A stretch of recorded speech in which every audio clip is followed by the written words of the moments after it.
Good evening. Thanks for watching Local 22 News. I'm Christine Souders. The past 9 days have basically been mayhem for local businesses here in Dannemora. Senator Bernie Sanders kicked off a two-day swing in Iowa this afternoon. That's 20 minutes of footage you squeezed into 90 seconds. Something like that. It was, yeah, all those highlights were about a minute before we started. Nice work. Yeah. Local 22's Christine Souders live inside a crowded lobby at Essex Cinemas with a bunch of stormtroopers surrounding her. Hi, Christine. Lauren, I'm busy fighting off stormtroopers with my lightsaber right now. And actually, these stormtroopers are coming in handy tonight as far as getting people into the movie theaters. What are you guys saying to moviegoers tonight? Move along, move along. Just like the movie. And tonight there's a lot of expectations for episode 7, as we learned earlier today when the line first started. The deal values Keurig's Green Mountain Coffee at $92 per share. That's 78% more than what it was selling its shares for last week. A developing story tonight out of Dannemora, New York. A massive manhunt in the North Country as police are searching for 2 convicted killers. New details tonight on the manhunt for 2 killers who escaped from Clinton Correctional Facility in Dannemora. It's weeks like this one I wish I could grow a full beard. No, you don't. You don't wish that. It gets a little itchy sometimes. I don't know about you. And a packed movie theater for Star Wars The Force Awakens. We are live at Essex Cinemas. Now, the scene was very different earlier today when hazmat, multiple agencies, and other crews were here evacuating more than 200 people from the school. Doctors say the best part about spinal anesthesia is the recovery time. The doctor can take the child right off the operating table and hand them to their parents. Local businesses here on Church Street are keeping an eye on each other, like giving advice about installing security cameras. The 10 recruits in the Hybrid Academy will start the job in 10 days. They'll start in general population.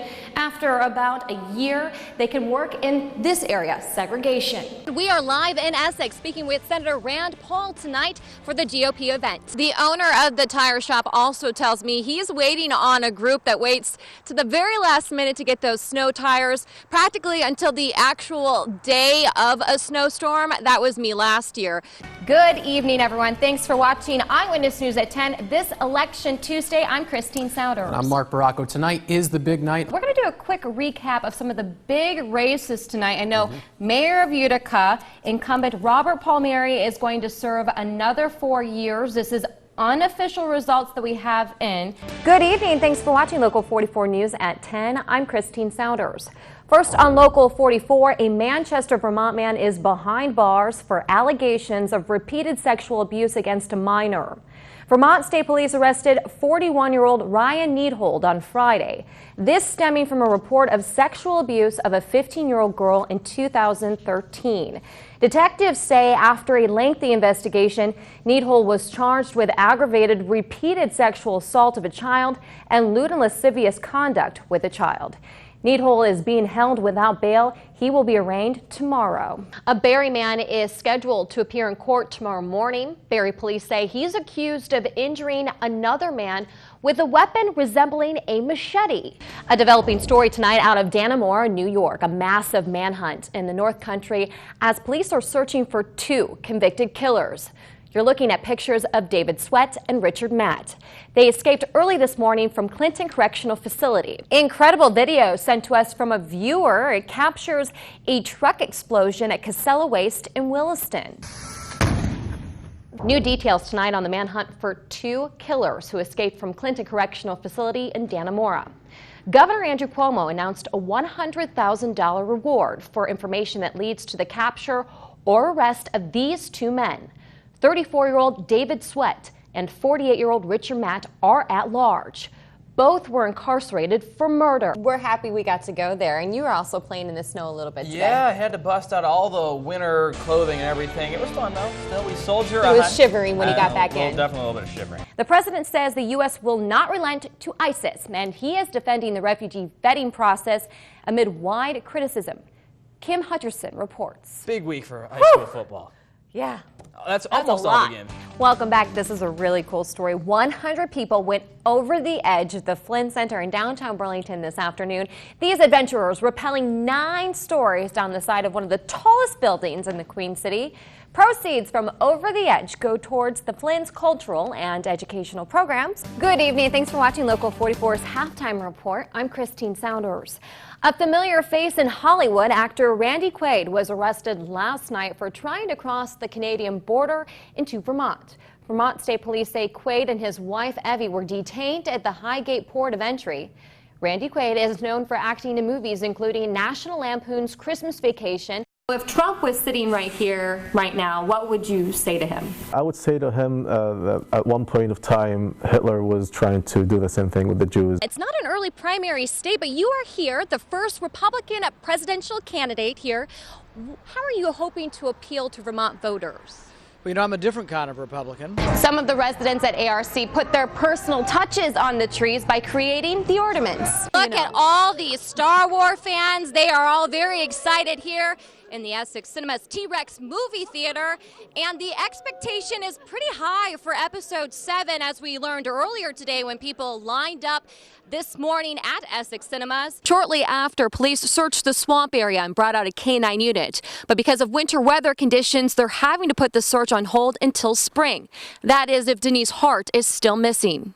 Police say the two men at this residence have a long history. They've known each other for a very long time and have had a number of disputes. Very slippery out there, and that was proven. There was a rollover on Interstate 89 during rush hour. Also, major routes in Vermont, a lot of accidents, and that was because of icy roads. Perhaps some irony. Not too long ago, a plane crashed on the property. It landed here between these trees, killing the 3 people on board. Law enforcement in both the city of Barrie and in Montpelier are passing out flyers to local businesses and in neighborhoods so that people recognize this face. I thought it was the weirdest thing ever. In this video shot by the University of Vermont Children's Hospital, baby Mira was just 6 months old having surgery. Mira was born 3 weeks early when she needed a feeding tube for nutrients. At 6 months, the feeding tube had been removed, but the actual incision hadn't closed up on its own. To help close that incision, Lisa Barr says the surgeons gave her 2 options: to give Mira general anesthesia or a practice pioneered at UVM Medical Center, spinal anesthesia. It's been our anesthetic of choice for kids undergoing surgery in the middle of the belly on down, and surgeries will last less than an hour and a half or so. In fact, the Children's Hospital does it more than any other in the world. Dr. Robert Williams says it's because of concerns about general anesthesia and its long-term effects. Studies are very mixed, so we really don't know what to make of it. Despite all the machines to monitor a child while under general anesthesia, Dr. Williams says it's easier for surgeons to monitor vitals by just looking at the baby. I can hold hands with that child, look the baby in the eye, have them perhaps sucking on a pacifier while we're taking care of them. To me, that's an ideal way to monitor the well-being of the child. Doctors say the best part about spinal anesthesia is the recovery time. The doctor can take the child right off the operating table and hand them to their parents. General anesthesia kids recover well from too, but it's a little bit different. We have to take breathing tubes out, let the anesthesia gas. Lisa Marr says that's also the best part. The thought of having to stay in the hospital again 6 months later was just not something I wanted to have her do. Christine Souders, Local 44 News. We want to reiterate, if you do see David Sweat or Richard Matt, they are very dangerous, so do not approach them. Every place we walk into, whether it's the local gas station or local marketplace, employees have smiles on their faces despite running on empty. Angel Agony is keeping a positive attitude as she works long hours at this marketplace in Dannemora. She's only had 1 day off this past week. I drink a lot of coffee. I have a lot of great customers, so they make it easy. She says it's normal to see correctional officers at her job, but the number of customers here has nearly tripled. Our lunch rush, I'd say normally say 20 to 30 people, and now it's more like 60, 70. State police, forest rangers, SWAT. I think we've seen every law enforcement officer that's in New York State. Maggie's Marketplace is just across the street from the Clinton Correctional Facility. They've been so busy here that it's been very hard to keep items on the shelves. Going fast, water, chips, and subs. Well, it's been insane. We've been doing about twice the amount of subs that we normally do. Yesterday we got an order for 100 subs. Stephen Lashway was so busy, he barely had time to talk with us. I've worked open to close 14 hours, but I know they're doing even more, so yeah, I mean, I'm glad to help them, keep going. I want to see these guys get fed because they're out there working God knows how many hours every day, and I saw a picture of them walking waist deep in swamp water trying to find these two. So I want to try to at least give them a smile or something because they deserve something. And their hard work isn't going unnoticed. Now, in that story, it was daylight. It is now dark. You can still see some of the same people still working out here. And we want to say thank you to Stewart's Shops, Maggie's, and other places we've made a pit stop to. I'm telling you, if it wasn't for them, the days would be much longer. Joe? People inside the school were complaining about nausea or headaches, and it was coming from a strong odor. Shortly after 11 o'clock Wednesday, Vermont State Police, multiple fire departments, and hazmat responded to a chemical leak at Charlotte Central School. The school has been evacuated due to an antifreeze leak inside the boiler room. Police say some maintenance work was being done in the basement at the time of the spill. About 50 to 100 gallons of antifreeze. It's an old system, and they use antifreeze to clear the lines out, and something happened. Police say first thing in the morning, students and staff reported smelling a strange odor in the building. Some people experienced headaches and nausea. That's when first responders evacuated the more than 230 people inside to the Congregational Church just down the road. We're told hazmat's job is to go inside the Charlotte Central School, check everything out, check out the air quality, also to make sure that the leak hasn't contaminated anything else. I got inside just for a second, and it was a noxious odor. Around noon, Charlotte Central School parent Cindy Robinson was notified by the phone alert system about the evacuation, and school was dismissed for the rest of the day. The school has practiced this evacuation before, so the kids are all very familiar with the process. A total of 7 adults and 8 children were screened by EMS stationed at the church, but no one was taken to the hospital. We talked with Robinson as she was picking up her 8th grade son from the church. She said her son was not feeling sick from the odor. Back at the school, crews continue to work to clear the air and make sure the building is safe. We couldn't tell from the hazmat team and after the conference with them if it was indeed a hazardous substance once it got heated up and into the air. That was our main concern. That comment isn't sitting well with members here at the Islamic Society of Vermont. Donald J. Trump is calling for a total and complete shutdown of Muslims entering the United States. The GOP's Donald Trump said those words in South Carolina, taking some flack from people in the crowd. Inside this place of worship in Colchester, Islam Hassan shared with us his thoughts about Trump's comments. The tourist does not have to be a refugee. It could be a gentleman who comes here on a tourist visa or business visa, or he may be born here. So it doesn't matter. I mean, evil is evil. Hassan says what Trump said is against what the U.S. Constitution stands for. It does not make sense now to come and bar some immigrants because of their religion or their background. He also adds the threat of ISIS is very real. We understand that the religion has been hijacked by few. Trump has been the frontrunner among the other GOP candidates, despite what some are calling anti-Muslim rhetoric. To find out if Trump's comments could have any implications on his campaign for president, we talked to a political science professor here at St. Michael's College, Professor Bill Grover. People have been saying since May, Donald Trump has to start fading. He has to start fading.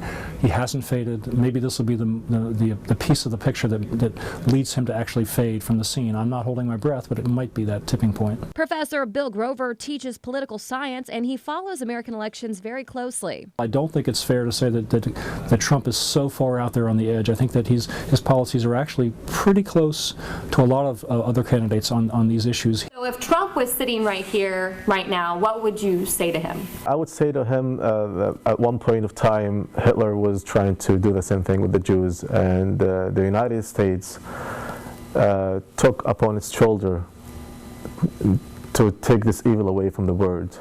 This little green one here, The Peanuts comic strip's most recognizable icon, of course, is Charlie Brown.